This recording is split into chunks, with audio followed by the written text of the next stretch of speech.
अस्सलाम वालेकुम नाज़रीन, टू द पॉइंट के साथ मैं हूं मंसूर अली खान। नाज़रीन, टू द पॉइंट के लिए आज इंतहाई अहम दिन है।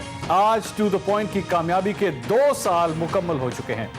हमने 308 शोज में अनथक कोशिश और मेहनत की, सिर्फ और सिर्फ इसलिए कि हम जानते हैं खबर की अहमियत, हम जानते हैं सवाल की अहमियत और हम जानते हैं बाएतमाद और बाखबर सहाफत के असूल क्या हैं। हमारी कामयाबी आपके एतमाद और दाद का नतीजा है। हमने हमारे शोज को बेपनाह मोहब्बत से नवाजा, वहीं हमारे लिए आपकी तनकीद भी बेहद अहम है। नाक़दीन की राय को सामने रखते हुए हमने इस सफर को कामयाबी से तय किया। इस सफर के दौरान हमने टू द पॉइंट सवालात किए, टू द पॉइंट तहकीकात, टू द पॉइंट तज्ज़िये और तबसरे आप तक पहुंचाए। इन सवालात पर हमें जहां तारीफ सुनने को मिली, वहीं हमें सवाल उठाने पर धौंस और धमकियां, ताने और तंज भी सहने पड़े, लेकिन हमारा सफर जारी रहा। हमने हुक्मरानों, ऐवानों, मैदानों से हर आवाज, चाहे वो समाजी मसाइल हो या कानूनी दलाइल, हमने सच आप तक बर वक्त पहुंचाया। हक गोई और हक शनासाई का ये सफर यूं ही जारी रहेगा और हम खूब से खूब तरक्की कोशिशें जारी रखेंगे। 2 साल पर मुहित इस सफर की चंद झलक हम आपसे शेयर करेंगे एक छोटे से ब्रेक के बाद। नाज़रीन, वेलकम बैक आफ्टर ब्रेक। नाज़रीन, पिछले 2 साल पाकिस्तान की सियासी और कानूनी तारीख में इंतहाई अहमियत रखते हैं। पाकिस्तान मुस्लिम लीग नवाज की सियासी क़यादत क्या सोचती थी, उनके इल्ज़ामात चाहे वो खलाई मखलूक के हवाले से हों या धांधली और साजिशों से मुताल्लिक, हमने सवाल उठाया और सच आप तक पहुंचाया। मुस्लिम लीग नून की तहरीक अदल हो या तहरीक इंसाफ से उनका सियासी दंगल, इस जमात की अंदरूनी कशमकश हो या उनका बदलता हुआ बयानिया, हमने हर तरह आपको बाखबर रखा। इस हवाले से चंद सवालात और उनके जवाबात पेश खिदमत हैं। अगर मैंने किसी दिन मरियम नवाज साहिबा के हाथों में हथकड़ी देख ली इस कंगन के बजाय, ये आप लोगों के लिए नुकसानदेह होगा या पॉलिटिकली फायदेमंद होगा? ये तो जिस तरह की दानिशमंदी और अक्लमंदी के फैसले किए जा रहे हैं, अगर ये फैसला हो गया तो क्या कह सकती हूँ मैं, अगर और ज़्यादा नवाज शरीफ को पॉपुलर बनाना है, अगर उसको 2/3 अक्सरियत देनी है तो फिर ये भी कर दूँ। आप तैयार हैं? लेकिन ये मैं बताऊँ, घबराने वाली अल्लाह के फजल से, डरना सिर्फ अल्लाह की ज़ात से। ये जेल और ये मुकदमे और हथकड़ियाँ पहले भी देखी हैं, मेरे नज़दीक उनकी कोई हैसियत नहीं। एक स्टेटमेंट आई हुई है कि जनाब नवंबर तक बिजली इतनी होगी कि जितनी हमारी रिक्वायरमेंट है उससे ज़्यादा होगी। ये हकीकत है? क्योंकि बिजली के हवाले से आपने लास्ट टाइम भी काफ़ी इस पर डेट्स दी, क्या ये हकीकत है कि हमारे पास बिजली एक्सेस होने लगी है? अगर आपने इस हिसाब से बात की कि पिछली दफ़ा मैंने कई दफ़ा डेट्स दी, नहीं, मैंने एक दफ़ा कहा था कि 6 महीने में, इसलिए मैंने कहा था कि खूब से खूब तर की तलाश में रहता हूँ। इसलिए मैंने कहा था कि जो काम कल होना है वो कल जो गुजर गया हो जाना चाहिए था। ठीक है। और 70 साल हमारी जो इज्तिमाई गफलत जो है वो इस बात की अब इजाज़त नहीं देती कि हम एक लम्हा भी ज़ाया करें। तो इसलिए मैंने कई दफ़ा कहा। एक बड़े मज़े की हेडलाइन मेरे सामने आई, वो ये थी Hamza Shahbaz Sharif now the poultry king of Punjab. Poultry का बड़ा काम है आपका, मतलब बहुत बिजनेस है। इंटरेस्टिंग सवाल है मंसूर साहब। आपको मैं और भी मेरे पोल्ट्री वालों से बात हुई, हमजा शहबाज की बड़ी चलती है यहाँ पे, वो उसके बगैर जो है वो एक गाड़ी इधर से उधर नहीं जा सकती, मतलब क्या बहुत स्ट्रांग है यहाँ पे सिलसिले में। अब वुमेन रिजर्व सीट्स के ऊपर सारी बहनें, बेटियाँ, बीवियाँ, माएँ, इन सबको अकोमोडेट किया जाता है पार्टी के अंदर। मैं मुझे पाकिस्तान तहरीक इंसाफ की कोटेशन मत दीजिएगा, क्योंकि वहाँ पे भी अब यही हो रहा है जो आपकी पार्टी में होता है। कब निकलेंगे हम इन चीज़ों में से? मेरे पास ये देखिए पूरी एक लिस्ट है जिसमें मरियम औरंगजेब साहिबा, शाइस्ता मलिक साहिबा, ज़हीन कादी साहब की वाइफ, ख्वाजा आसिफ साहब की वाइफ, दानियल अजीज साहब की वाइफ, टिकट अभी आप लोगों ने उनको दिया। हम इन चीज़ों में से कब निकलेंगे उन फैमिली पॉलिटिक्स में से? इस लिस्ट के अंदर ऐसी वर्कर्स भी हैं हमारी जिन्होंने मारे खाई हैं, उनको हमने MP की टिकट अलॉट की है। मरीम औरंगज़ेब की मिसाल, वो ताहिरा औरंगज़ेब जो है पिंडी में एक वर्कर औरत है, दिन रात पार्टी का काम करती है। तो मैं कहता हूँ कि ये हमारा ख़ानदान है। ये पार्टी अब कम हो गई है, जब आप when you go through the mill ना, तो फिर ये ख़ानदान बन जाता है, हर एक का ख्याल करना पड़ता है। पाकिस्तान की सबसे ताकतवर शख्सियात के इंटरव्यूज, उनके साथ किए गए सवालात जो टू द पॉइंट की पहचान बने रहे। हमने चुपते सवालात किए, हमने कड़वा सच भी सामने लाने की कोशिश की। हमारी इस कोशिश को जहां बेहद सराहा गया, वहीं कई हवालों से हमें तनकीद का सामना भी करना पड़ा, लेकिन सच की तलाश में यह कीमत हमने अदा की। बलूचिस्तान की जो सूबाई हुकूमत थी उसमें हमें बड़ी अच्छी पोजीशन थी हमारी, लेकिन जनरल साहब ने इंटरफेयर किया और जनरल साहब ने कहा कि जनाब हमने जरदारी साहब को जो है वो फैसिलिटेट करना है। ऐसा कुछ भी हुआ था? सारी ऑल नॉनसेंस। मतलब मैं क्या बताऊं अभी, क्या इसमें we should not even discuss this point, this is absolutely wrong. फौज ने इसके मुसलसल इसके साथ रही है। 2013 के इलेक्शन में इनकी फौज ने मदद की, तो ये 2013 के इलेक्शन में हामिद मीर, आप तो बैठे हुए थे, वो जो जुडिशल कमीशन जब बनी थी तो सुप्रीम कोर्ट में, तो उसमें क्या कहा गया था कि जनाब रिटर्निंग ऑफिसर्स के इर्द गिर्द पंजाब में फौज ने घेर लिया और अंदर बैठ के ठप्पे लग रहे थे। फौज लेके आई है या कुछ इंडिविजुअल्स लेके आए हैं? अब मैं नहीं जानता, मैं इतना जानता हूं कि पंजाब में वो ब्रिगेडियर हमें जो रांझा जो भी है, जिसको बाद में तोहफा मिला एंटी करप्शन का, ताकि और ज्यादा एंजॉय करे। जनरल साहब, ये गुफ्तगू सुनिए इमरान खान साहब की। ये बहुत बड़ा इल्जाम है हमारे इदारे के ऊपर, क्योंकि इससे पहले नवाज शरीफ साहब जो है वो एक किसी खलाई मखलूक की तो बात करते थे, लेकिन नाम किसी का नहीं लेते थे, वो नहीं, हमें नहीं पता था वो किसकी बात कर रहे हैं। इमरान खान साहब ने डायरेक्टली एक इदारे को मुर्द इल्जाम ठहराया है, क्या कहेंगे इस पर आप? फौज नहीं थी है, मेरी बिल्कुल ऑनेस्ट ओपिनियन है कि दैट इज नॉट फौज, it is the chief justice who was there through election commission और रिटर्निंग ऑफिसर्स। ये कर रहे थे धांधली, इन्होंने की और बिल्कुल की है इन्होंने। बट ये इमरान खान का कहना कि फौज करवा रही थी, I don't agree with it. सिर्फ ये कह रहा हूं कि तरीन साहब के हवाले से 18,400 एकड़ है जो उन्होंने वो भी डिक्लेयर नहीं किए हुए थे, ये भी एक मामला है, वो भी इनके केस के अंदर वीकनेसेस हैं। मैं सिर्फ आपकी बात, you being the head of Pakistan Tehreek Insaf, सिर्फ मुझे ये कह दीजिए कि तरीन साहब अगर गिल्टी होते हैं, you will kick him out of the party. कोई भी, मैं गिल्टी होता हूँ, जहांगीर होते हैं, कोई हमारी पार्टी में होता है, जाहिर है कि वो बाहर निकालेगा। ठीक है। लेकिन मैं आपको ये बता दूं कि मैंने ये जो केस सारा फॉलो, क्योंकि मेरा और उसका इकट्ठा केस हो रहा है, मेरे ऊपर, हम दोनों पे इकट्ठा केस किया हो ना सुप्रीम कोर्ट ने। जो मैंने केस फॉलो किया है, जहांगीर तरीन बिल्कुल गिल्टी नहीं है। Okay. इसमें कोई गलत चीज नहीं है। बस बात। आप मुझे ये बताएं, मैं अगर यहाँ अपनी जायज पैसे से, जिसके ऊपर मैंने टैक्स दिया हुआ है, मैं बैंकिंग चैनल से पैसे जाके बाहर कोई प्रॉपर्टी लेता हूं, मैं कैसे कोई गलत काम कर रहा हूं? अगर यही नवाज शरीफ कर देता, आज हम कुछ ना कह रहे होते इसे। अलीम खान और जहांगीर तरीन के ऊपर सबसे बड़ा इल्जाम यही आता है कि ये कारोबारी लोग हैं, ये अगर आके इतने बड़े बड़े ओहदों के ऊपर बैठ गए तो ये अपने माल पैसे को बनाना शुरू कर देंगे और उसके बाद इनको ये अनटचेबल बन जाएंगे। अलीम खान साहब क्या आज नेशनल टेलीविजन के ऊपर बैठ के ये प्रपोजल दे सकते हैं कि अगर मैं चीफ मिनिस्टर बन गया तो मेरे जितने कारोबार हैं वो एक ट्रस्ट को दे दिए जाएं, वो बैठ के सारे कारोबार संभाल ले, मेरा उन कारोबार के साथ कोई किसी किस्म का, उन कंपनीज के साथ कोई किसी किस्म का लिंक नहीं होगा? जी, पहली बात तो ये है कि मैं समझता हूं कि जो कारोबार में शख्स हो उसको ज़रूर सियासत में होना चाहिए। उस तमाम लोगों को होना चाहिए जिनके घर के ऊपर वसाइल हैं, जो सियासत को टाइम दे सकते हैं। मैं आपसे सवाल पूछना चाहता हूं मंसूर भाई, जिसके पास वसाइल नहीं है, जो अपने घर के लिए वसाइल इतने नहीं रखता कि वो अपने घर का खर्चा चला सके, जो अपना किचन चला सके, जो अपने बच्चों के लिए फीस का बंदोबस्त कर सके, जो अपने घर के बिल्स हैं उनको अदा कर सके, जो सारा दिन सियासत करता है, वो घर कैसे चलाता है? मुझे तो आज तक यही समझ नहीं आ सकी कि जो सुबह 9 बजे से अवाम की खिदमत करना शुरू करता है, रात 11 बजे तक अवाम की खिदमत करता है, वो घर अपना कहां से चलाता है? सबसे पहली बात यह है, तो अगर आपको ये इल्जाम होता तो फिर इसका मतलब है कायदे आजम बहुत अमीर आदमी थे, उनको तो सियासत में होना नहीं चाहिए था। अमीर होना क्या सियासत के लिए ड्रॉबैक है? मैंने अमीर का लफ्ज इस्तेमाल किया खान साहब, एक मिनट, करेक्शन, मैंने अमीर का नहीं, मैंने कारोबारी होने का लफ्ज इस्तेमाल किया। कारोबारी शख्स के ऊपर ये इल्जाम लगता है कि भाई जब वो ओहदे के ऊपर आ जाता है, वकील है, कोई अच्छा वकील है, वो सियासत में हो सकता है, वो बेशक 1 करोड़ फीस लेता हो। कमेंट जब ये शो आप चलाएंगे वो कब तक आप, अभी भी आपने बड़े अच्छे जवाब दिए, कमेंट नवाज शरीफ साहब के बड़े अच्छे जवाब दिए हैं, कमेंट आपके पास पहुंच जाएंगे। इसके बावजूद ठीक, I am an open man. Who is responsible for that? You are most welcome. Nandipur Power Project. I am not an investigator. Sir, who's responsible? Or let Shahbaz Sharif reply this. Let Shahbaz नहीं, Sharif. वो तो he needs to reply. नहीं, he needs to reply. सुनिए ना, कहां से लगा, कहां है, किसने लगाया है, किसके दौर में आग लगी है? तो मैं इन्वेस्टिगेटर नहीं हूं, जितना मैंने कमेंट करना था कर दिया। अच्छा, so next question, you don't think anyone is responsible for the delay? आप नहीं है, आपने आई एम नॉट इन्वेस्टिगेटर, मैं कोई, but it should be investigated. Sweeping statement मैं नहीं दे रहा। But you think it should be investigated? ये मेरा काम नहीं नंदीपुर है। पावर प्रोजेक्ट की इन्वेस्टिगेशन होनी चाहिए, क्यों डिले हुआ? 6 तो पर्चे हुए हैं मेरा ख्याल है पहले ही।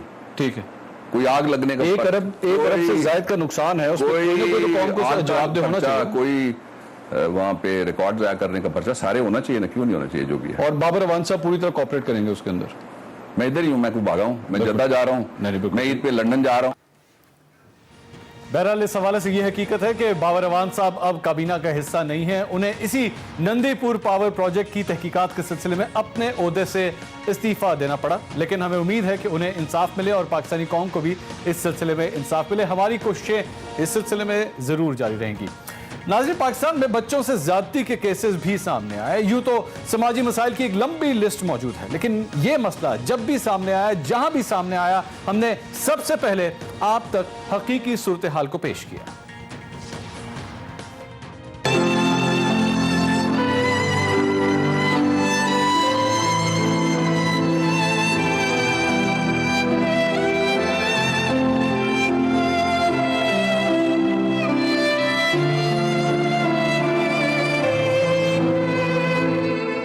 नाज़रीन, welcome back after the break. To the point में एक बार फिर आपको खुशामदीद कहेंगे। ज़ैनब के वालिद साहब इस वक्त मेरे साथ मौजूद हैं। मैं जानता हूँ बहुत मुश्किल वक्त है इस वक्त आपके लिए गुफ्तगू करना, मैं आपको ज़्यादा तंग नहीं करूँगा। मुझे सिर्फ ये बताइएगा कि शहबाज शरीफ साहब आपके पास तशरीफ़ लेकर आए, उन्होंने दिलासा दिया आपको, क्या गुफ्तगू हुई उनसे?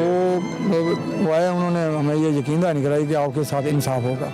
अच्छा, और जितनी जल्दी हो सके, या कह रहे को 24 आवर में मरमदार के मुलजमान को गिरफ्तार किया जाए, और उनको पूरी अवाम का हमारा मुतालबा ये है कि गिरफ्तार करके मुल्कों में सरेआम इबरतनाक सजा दी जाए, ताकि आइंदा आने वाली नस्लों की कोई ताकि ऐसा दोबारा कोई किसी सामने ना हो, और आइंदा लोगों की, बच्चों की, सब की इज्जत महफूज हो सके। मैं एक बात मुझे बताइएगा, एक वालिद होने के नाते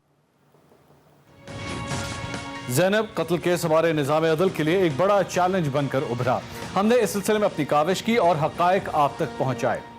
इस मामले में सहाफ़ती तारीख का एक अहम तरीन मोड़ भी सामने आया, जब सहाफ़ती बिरादरी पर भी सवालिया निशान लगाया गया। हमने तमाम मुश्किलात के बावजूद खुद को कटहरे में रखा और सहाफ़त के असूलों पर कोई कॉम्प्रोमाइज ना करते हुए मीडिया की तारीख का एक बड़ा इंटरव्यू किया। इस इंटरव्यू की झलकियां हम आपके साथ भी शेंगे। एक छोटे से ब्रेक के बाद हमारे साथ रहिए। और शोर गुमशुदा हकीकत रही। नाज़रीन, डॉक्टर शाहिद मसूद का इंटरव्यू हर लिहाज से मेरी सहाफती करियर का एक अहम तरीन इवेंट था। इस इंटरव्यू के बाद ज़ैनब कत्ल केस में अहम पेशरफ्त हुई और निज़ाम अदल पर अवाम का भरोसा मजीद बढ़ गया। यह हमेशा हमारे लिए एक हौसला अफजा और बेहतरीन कामयाबी रहेगी। इस इंटरव्यू में हमने तहकीकाती एतबार से बेशतर सवालात किए और इंटरव्यू को वक्त की कैद से आजाद करते हुए हतमी नताइज तक जारी रखा। आप एक थ्योरी दे रहे हैं ना, आपने फरमाया कि 37 अकाउंट हैं, आपने फरमाया इंटरनेशनल रैकेट के साथ ये शख्स इन्वॉल्व है। 37 से ज्यादा है, 37 से ज्यादा है। मैं कहता हूं जनाब 137 है सर, मैं कहता हूं 137 है। लेकिन अगर नहीं हुए, अगर ऐसा नहीं हुआ, अगर आपकी खबर ठीक है, अगर आपकी खबर ठीक है, तब तो बल्ले ही बल्ले, फिर तो आपके लिए तालियां, आपको फूलों के हार। लेकिन अगर डॉक्टर साहब नहीं होता, अगर ऐसा नहीं होता, तब आपके लिए क्या सजा होनी चाहिए? आप खुद इस चैलेंज को कबूल कर लें, अपनी सजा आपके ख्याल में आप खुद ही अनाउंस कर दें। यार सजा मेरे लिए क्या होनी चाहिए, आप मुझे बताएं, क्या सजा होनी चाहिए? मैं आज यहां पे बैठा हुआ हूं, मैं कहता हूं जनाब डॉक्टर शाहिद मसूद जो है ना, वो एक दहशतगर्द तंजीम है, उसके सरबराह हैं। आपके ख्याल में सो मोटो नोटिस नहीं लिया जाएगा इसके ऊपर? इसका मतलब ये नहीं है मेरी खबर ऑथेंटिक हो गई है। अगर सुप्रीम कोर्ट ने इसका नोटिस लिया, दैट डज नॉट मीन कि वो खबर ऑथेंटिक है। लेकिन आपने अभी थोड़ी देर पहले बात की थी, डॉक्टर साहब मुझे 10 साल हो चुके हैं जर्नलिज्म के अंदर, मैं बहुत जूनियर हूं आपसे, लेकिन 10 साल में पूरे पाकिस्तानी मीडिया को चैलेंज करके कहता हूं, मेरी एक खबर के बारे में अगर वो कह देना कि मेरी खबर गलत थी, मैं यकीन करें मैं ऑन एयर इस चैलेंज को कबूल करता हूं, मैं मीडिया की फील्ड छोड़ दूंगा। डॉक्टर शाहिद मसूद साहब, आप भी ये चैलेंज कबूल करते हैं? मैं क्यों करूंगा कबूल? मैं तो नहीं करूंगा। 10 दफा एयरवे के अंदर आप भी थे, 10 दफा गलत खबरें हुई हैं और हमने उसके बाद उसको क्लैरिफाई किया। That's the problem, डॉक्टर साहब। सुप्रीम कोर्ट ऑफ पाकिस्तान ये कहती है कि डॉक्टर शाहिद मसूद साहब, आपने जो कागज दिए रद्दी का टुकड़ा है, इसमें कोई हकीकत नहीं है। तब डॉक्टर शाहिद मसूद क्या करेंगे? क्या कहना चाहिए मुझे? वो 5 जज, वो 4 जज, तुम्हें क्या फैसला है अवामी अदालत में? नवाज शरीफ को कोर्ट मत करें। वो किस्सा क्यों नहीं? वर्स्ट एग्जांपल डॉक्टर साहब, नवाज शरीफ को कोर्ट कर रहे हैं आप, नवाज शरीफ को एग्जांपल दे रहे हैं आप। You're above him, you are much better than him. आपको खुद अपने लिए सजा तजवीज करनी चाहिए। ने मुझे खुद क्यों सबसे ज्यादा तजवीज़ करनी चाहिए, ये क्या बात हुई? उसके बाद आप कम से कम अपनी फील्ड को भी छोड़ देंगे, जर्नलिज्म को छोड़ देंगे अगर सुप्रीम कोर्ट ऑफ पाकिस्तान ने कह दिया डॉक्टर साहब आपकी खबर गलत थी? मैं अंदर से बैठ के ट्वीट करता रहूंगा कि खबर मेरी दुरुस्त थी। डॉक्टर साहब आपके हाथ में फोन नहीं होगा अगर आप अंदर हुए तो। डॉक्टर शाहिद मसूद के ऊपर इसके बाद एक पाबंदी भी लगी और मीडिया से उन्हें कुछ देर के लिए दूर होना पड़ा। बहरहाल हमें उम्मीद है कि वो अब सहाफ़ती इक़्तिदार का ख्याल रखेंगे और आइंदा कम से कम कोई ऐसी खबर नहीं देंगे जो बाउंस हो जाए। नाज़रीन, हमने वो मौज़ूआत भी चुने जिन्हें मुआशरे में नज़रअंदाज कर दिया जाता है, क्योंकि इन मौज़ूआत से बड़ी शख्सियात और बड़े लोगों के मफादात को नुकसान का खदशा होता है। लेकिन तमाम एतराज़ात को मद्देनज़र रखते हुए हमने सवाल उठाए और हक़ाइक़ आप तक पहुँचाए। इन बच्चियों का इसरार था, ये एक पार्टी पे जाना चाह रही थी। स्टाफ ने जब मना किया, अफ्तार के वक्त ये जाना चाह रही थी और लेट आना चाह रही थी। स्टाफ ने मना किया, 2 स्टाफ मेंबर्स थी और जो हमारी वार्डन है वो छुट्टी पे थी उस वक्त। There were just 2 staff members in the hostel. उन्होंने इनको मना किया, उस पे इन्होंने हंगामा आराई की, स्टाफ को यरगमाल बनाया और स्टाफ से बेइंतहा बदतमीजी। ये आपने सुन लिया, आप लोगों ने स्टाफ को यरगमाल बनाया और कुछ भी नहीं है, सब झूठ है। कुर्बान नवाज गंडा साहब इन्होंने क्या, हमारे स्टाफ मेंबर्स ने भी हमारी मुतालबात नहीं सुने, हमारी बात नहीं सुनी। जो लड़कियों के इशू थे उन पे कोई बात नहीं हुई, सिर्फ ये कहा गया कि आप ये हॉस्टल छोड़कर जा सकती हैं, इसके अलावा कोई बात नहीं हुई। स्टाफ को यरगमाल भी नहीं बनाया गया? नहीं बनाया गया। अगर उन्होंने आपको वो मैसेजेस भेजे थे, आपको इमरान खान को फॉलो करना चाहिए था। Why did you let that go? The problem is, let me clear this. एक मिनट। The problem is कि आयशा गुललई के हवाले से आज जब मैं किसी शख्स के साथ बैठता हूं तो वो ये कहता है कि मौका परस्त औरत है, अपॉर्चुनिस्ट है, मौका देखती हैं, डील बनाने की कोशिश करती हैं, डील मिल गई तो ठीक, नहीं मिली तो ऐसी की तैसी। नवाज शरीफ के साथ भी इसी तरह ही हुआ, मुस्लिम लीग नून से कोशिश की गई सेनेट का टिकट लेने की, डील नहीं बन सकी, ऐसी की तैसी। ये आपकी रेपुटेशन ये बनती जा रही है, इस रेपुटेशन को खत्म करना चाहिए आपको। आप एक पार्टी की बुनियाद रख रही हैं। मौका परस्त कैसा होता है? मौका परस्त क्या एक छोटे से घर में रहता है? मौका परस्त के पास एक छोटी सी गाड़ी होती है? मौका परस्त जो है वो एमफिल जो है उसमें एमएनए बनने के बाद क्या वो यूनिवर्सिटी में एडमिशन ले लेता है? तो मेरा मफाद परस्ती का डेफिनेशन जो है वो क्या है, मुझे जरा ये समझा दें। मैं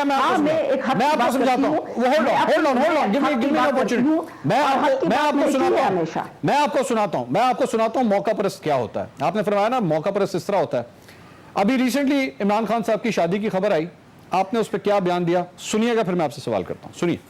गलत रास्ते पर मत लगाएं कि अब वो तोतों की फालों के पीछे लग जाएं, अब वो नजूमियों के पीछे लग जाएं, आप पीरनियों और पीरों के पीछे लग जाएं, क्योंकि ये शिर्क अपने इक़्तिदार की लालच में इतने अंधे मत हों कि आप पूरी पाकिस्तानी कौम को भी गलत रास्ते पर निकालें। आयशा साहबा, ये मौका परस्ती नहीं है तो और क्या है? आपका क्या ताल्लुक, इमरान खान किससे शादी करता है, क्यों शादी करता है, उसको अपनी बीवी के अंदर क्या चीज नजर आई जिसकी वजह से उसने शादी कर ली? आपको बयान देने की क्या जरूरत है? इसके बारे में तो मैंने बात ही नहीं की। इसके बारे में तो मैंने बात ही नहीं की कि उन्होंने किससे शादी की। मेरा कोई मसला नहीं है, मैंने तो शादी पे सबसे पहले उनको मुबारकबाद दी, और किसी की शादी से मेरा क्या मसला हो सकता है?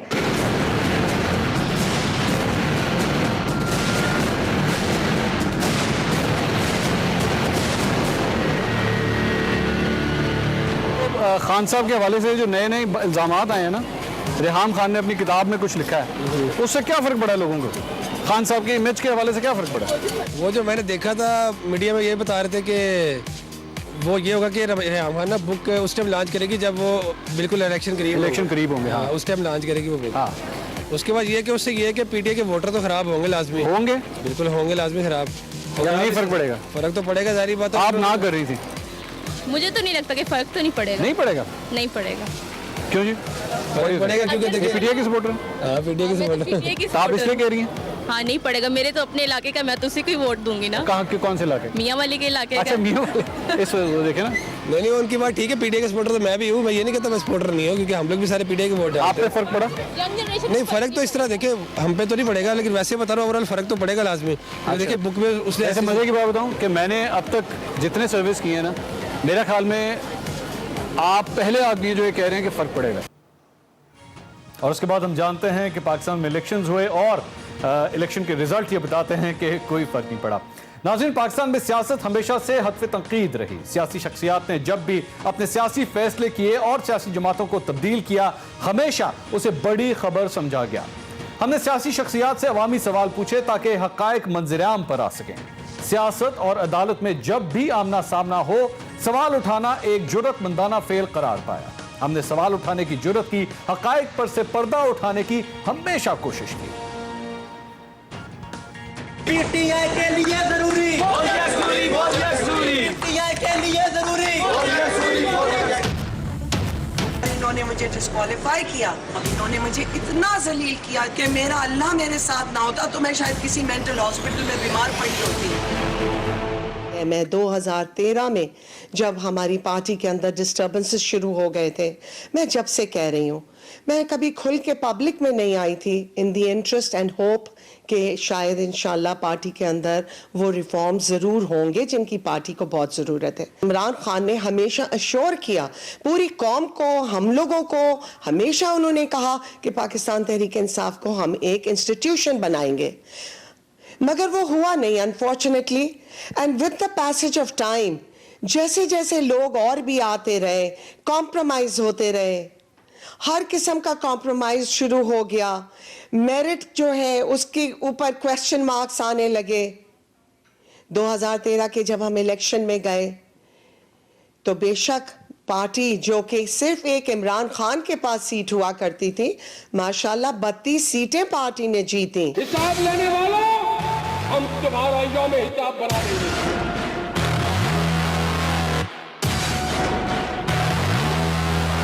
आज हाफिज सर तो कल रिटायर हो जाओगे। तुम्हारे बच्चों के लिए, तुम्हारे खानदान के लिए पाकिस्तान की जमीन तंग कर देंगे हम। मैं ये लाइटर मूड में पूछ रहा हूँ, क्या ये फुटेज आपने बनवाई कि आप? नहीं, मैंने ऐसा नहीं किया है। और मैंने कह दिया, हाँ ये बात जरूर है कि इस तरह के अल्फाज मुझे दोहराने नहीं चाहिए थे। ये आपकी बात मैं इसको तस्लीम करता हूँ। निहाल हाशमी साहब, आप भी तो कैदी रहे, मैं चले कैदी से सवाल कर लेता हूँ। जनाब, आप चीफ जस्टिस के बारे में क्या सोचते हैं? मैं ये सोचता हूँ कि चीफ जस्टिस साहब को आइन और कानून के डोमेन में रह के, जो कॉन्स्टिट्यूशन ऑफ पाकिस्तान और पाकिस्तान के अवाम ने दिया है जी, उस डोमेन में रह के उनको अपने फराइज अंजाम देना चाहिए। ठीक है, आपके ख्याल में उनको अपने डोमेन में रहते हुए इस तमाम काम सर अंजाम देने चाहिए। इसका मतलब है कि इस वक्त वो अपने डोमेन में रहते हुए काम नहीं कर रहे? ये तो आप बेहतर फैसला करेंगे। आप जाएं, अवाम से पूछें। मैं तो निहाल भाई फैसला बाद में करूंगा ना, अवाम बाद में फैसला करेंगे। आपने फैसला क्या किया? देखिए, मेरा फैसला आप छोड़ दें। मेरा फैसला बड़ा मुख्तलिफ है। मेरा फैसला तीन चीज़ है। मैं एक PMLN का जिम्मेदार रह चुका हूँ, मैं एक पार्लियामेंटेरियन रह चुका हूँ, और अगर मैं कोई हक में करूं तो आप समझेंगे डर के कह रहा हूं, अगर मैं उनके मुखालफ करूं तो आप ये समझेंगे कि चूंकि मैं जेल जा चुका हूं, चूंकि मैं सेनेट से हटा दिया गया, चूंकि मुझ पे इल्जाम लगाया गया, तो इसलिए तो निहाल भाई, यही तो प्रॉब्लम है, यही तो प्रॉब्लम है आप लोगों के हवाले से। आप लोग जब मीडिया के सामने होते हैं, गले में हार पहने होते हैं, सामने आपके 35 माइक्स होते हैं, तो इस तरह लगता है कि शेर धाड़ रहा है। लेकिन जैसे ही वो कोर्ट रूम नंबर 1 के अंदर चीफ जस्टिस के सामने जाते हैं तो आप लोग हाथ जोड़ के कहना शुरू कर देते हैं, मेरे बच्चों की रोजी रोटी का क्या होगा, मेरे साथ इस तरह मत करें, माफिया मांगना शुरू हो जाते हैं। जो शेर अंदर होता है वो बाहर अंदर जाके गिदड़ क्यों बन जाता है? जो बाहर होता है वही अंदर रह जाके। आपका अल्फाज मंसूर भाई इंतहाई नामुनासिब है, ना मैं अंदर गिदड़ बना। देखिए, ये मेरा हक है कि मैं अपने रोजी की बात करूं, और मैंने हाथ ना जोड़ा, और मैंने उनसे ये जरूर कहा कि मैंने आपको नहीं कहा है, जिस पे वो बरम हुए। नाज़रीन, तलबा हमारा मुस्तकबिल हैं और इस मुस्तकबिल की हकीकत से शनासाई और रहनुमाई हमेशा हमारे लिए इंतहाई अहम रही है। हमने पाकिस्तान की सबसे अहम यूनिवर्सिटियों में तलबा को सवाल करने का मौका दिया और उनकी आवाज सियासत के ऐवानों तक पहुंचाने की कोशिश की। तलबा के सवालात और सियासतदानों के जवाबात को हर बार सराहा गया। इन सवालात में से चंद सवाल पेश खिदमत है। मेरा आपसे क्वेश्चन ये है कि उन्होंने धरने में एक वादा किया था कि मैं शादी तब करूंगा जब मेरा धरना खत्म हो जाएगा। यहाँ पे धमाका हुआ है, उसने शादी कर ली है। वो मुल्क क्या संभालेगा जिसे अपनी बीवी नहीं संभाली गई? मैं ये समझता हूँ एक मिनट इस तरह का क्वेश्चन जो है, अगर मैं ये कहूँ खुदा ना खास्ता कि हजरत कायदे आजम रहमतुल्लाह अलैह उनकी निजी जिंदगी भी, अज़दवाजी जिंदगी भी कामयाब नहीं थी। आप क्या बात कर रही हैं? आप ये, आपको इस तरह की बात नहीं करनी चाहिए। डॉक्टर साहब, आप प्लीज़ ये बताइएगा कि ऐसा कोई टॉनिक आपने बनाया है जो दिलों से या खून से या रगों से नवाज शरीफ साहब की मोहब्बत को खींच लाए? अगर है तो प्लीज़ बता दीजिएगा। दोबारा बताइए। I didn't here it. वो रिपीट कर दिया। क्या बताइए? नहीं, आई वुड लाइक टू इसका जवाब में बताइए। ये है वो आम वोटर। जिस बंदे की करप्शन पकड़ी जाए वो बीमार होकर हॉस्पिटल ही क्यों पहुंच जाता है?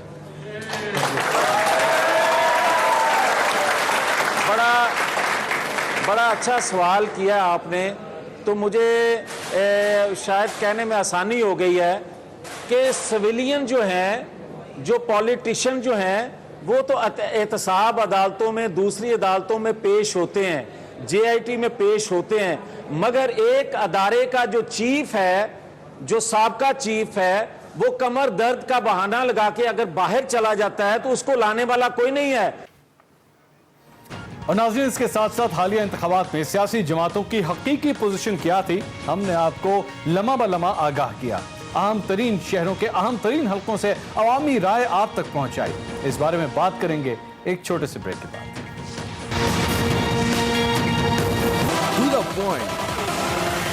नाज़रीन, welcome back after the break. नाज़रीन, हालिया इंतखाबात पाकिस्तान की तारीख में सबसे अहम तरीन इंतखाबात करार दिए गए। इन इंतखाबात में हमारे लिए आपको बर वक्त और हकीकी पोजीशन से आगाह रखना हमारे लिए बेहद अहम था। हमने बड़े अजला में, बड़े सियासी मुकाबलों में कौन कहां खड़ा है, कौन आगे है और कौन पीछे है, किसको कितने वोट पड़ेंगे, अवाम में कौन कितना मकबूल है, इस तमाम सूरत हाल से हमने आपको हर पल आगाह रखा। आइए हम आपको उस सफर की चंद झलकियां दिखाते हैं।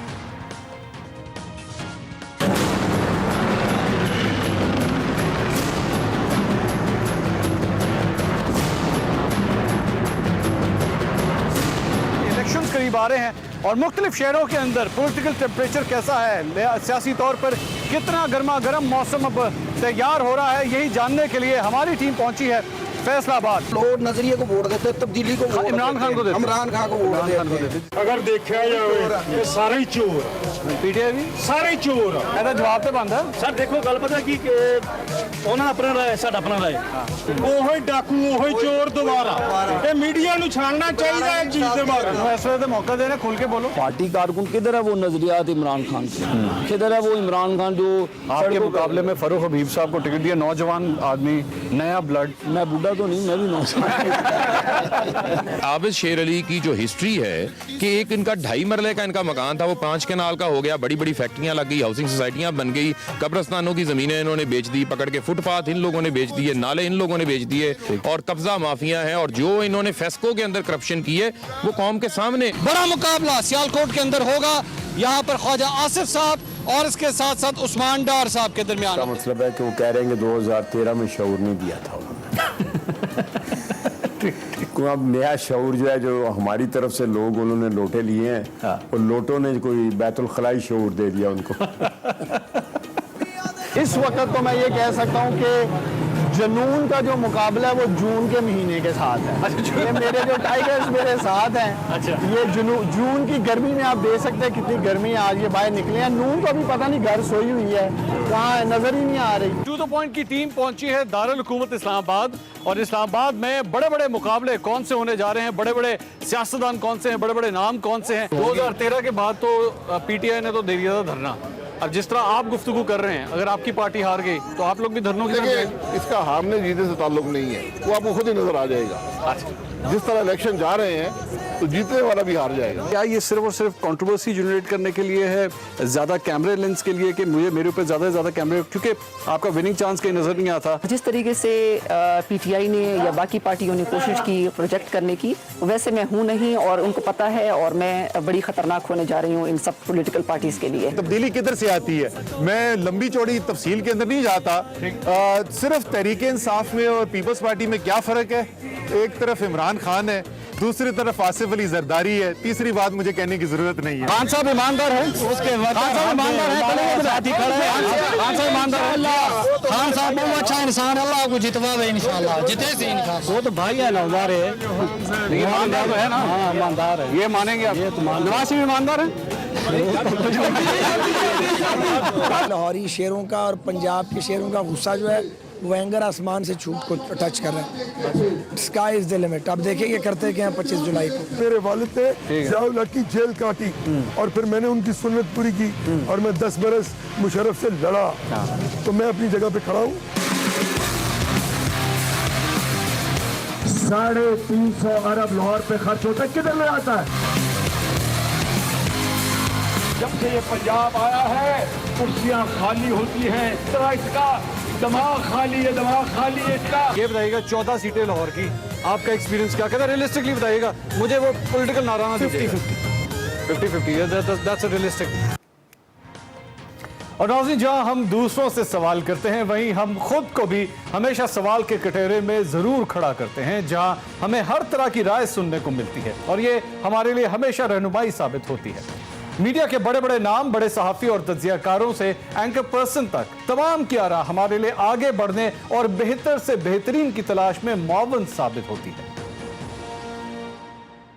अपने आप को कटोरे में ना डाला तो गलती होगी। मंसूर अली खान, यार आप बड़े मेहनती आदमी हैं, अपनी मेहनत का सिलसिला जारी रखें, अल्लाह आपको मेहनत में बरकत डालेगा। Probably the smartest young anchor/journalist on TV, right? I think you're a nice young addition. हाँ, बस मैं ये कहना चाह रहा था कि कभी कभी ऐसा लगता है कि आप थोड़ा सा गुस्से में जल्दी आ जाते हैं, तो गुस्से को जरा कंट्रोल में रखा करें। मैं सर गुस्से में सर बंदा करो चाड़ा खा के आया तो टीवी ते करनी है ना। मीर साहब करो बेचारे ना पता नहीं की होता है जी। काशिफ भाई क्या कह रहे हैं? फाइन, मैं का थोड़ा सा क्रिटिसिज्म मेरी तरफ से। आपने एक बात कही थी डॉक्टर शाहिद मसूद के प्रोग्राम के वक्त कि अगर मेरी खबर कभी बाउंस करेगी तो मैं आपको टीवी पर नजर नहीं आऊंगा। ठीक है, देखिए एक एक्सट्रीम पोजीशंस कभी मत लिया करें, गलती किसी से किसी वक्त भी हो सकती है। ठीक है, ये नहीं प्रॉब्लम। ये बात हामिद मीर साहब ने मुझे उस वक्त कही थी। ये बात मुझे हामिद मीर साहब ने भी उस वक्त यही बात की। ये नहीं होता कि गलती नहीं करेंगे। इत्तेफाक से वो इंटरव्यू जो था आपका, वो मैंने और काशिफ बासी ने इकट्ठे बैठ के देखा था। इकट्ठे देखा। हमारे सीनियर्स की गुफ्तगू आपने सुनी। मैं आज भी बहुत मशकूर हूं कि वो मेरे लिए इस किस्म के ख्यालात रखते हैं और उनकी राय मेरे लिए बहुत अहमियत रखती है। नाज़रीन, ये सिलसिला जारी रहेगा, हम आप तक ये सच इसी तरह पहुंचाते रहेंगे। लेकिन जहां हमें हुकूमतों की जानिब से, सियासी जमातों की जानिब से तंज के तीर हमारे पे बरसाए जाते हैं, तनकीद होती है, वहां पे धमकियां भी हमें मौसूल होती हैं। बहरहाल हम सच का साथ नहीं छोड़ेंगे। लेकिन इससे पहले कि मैं मजीद आगे चलूं, एक बात जरूर कहना चाहूंगा यहां पर कि मुझे या मेरी टीम को अगर इस सिलसिले में अगर कभी कुछ हो जाता है तो इक़्तिदार में बैठे हुए लोगों से सवाल जरूर कीजिएगा, क्योंकि ये लोग दिन रात की, मेरी टीम की अपनी मैं बात कर रहा हूं, क्योंकि ये लोग अपनी जान पे खेलकर ये सच आप तक पहुंचाते हैं। मैं तो शायद सिर्फ एक आवाज हूं, मैं तो शायद सिर्फ एक जरिया हूं। सच की तलाश ये लोग मेरे साथ करते हैं। अगर इनको या इनके फैमिली मेंबर को इस दौरान अगर कुछ हुआ तो आप लोग इक़्तिदार में बैठे हुए लोगों से सवाल जरूर कीजिएगा कि इन सहाफियों को वो इज्जत, वो शोहरत और वो हिफाजत क्यों ना मिल सकी जो इनका हक था। टू द पॉइंट के 308 शोज इन 2 सालों में आप तक कामयाबी से पहुंचाने में हमारी पूरी टीम की दिन रात मेहनत और कोशिशें काबिल तहसीन है और मैं इस टीम के हर खिलाड़ी को बेहद मुबारकबाद पेश करता हूं। और हम ये अहद करते हैं कि सहाफती हक गोई और हक शनासाई के इस सफर को जारी रखेंगे और हमेशा अवाम के हकूक की जंग लड़ते रहेंगे, चाहे इस दौरान जो भी मुश्किलात आए, हम सफर जारी रखेंगे। हम तनकीद भी करेंगे, लेकिन हम उन सहाफियों में से नहीं कि जो सिर्फ तनकीद करना जानते हों।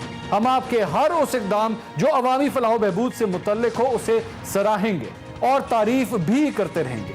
इसी अहद के साथ आज के टू द पॉइंट से इजाजत चाहता हूं। आपसे अगले हफ्ते फिर मुलाकात होगी। अल्लाह हाफ़िज़।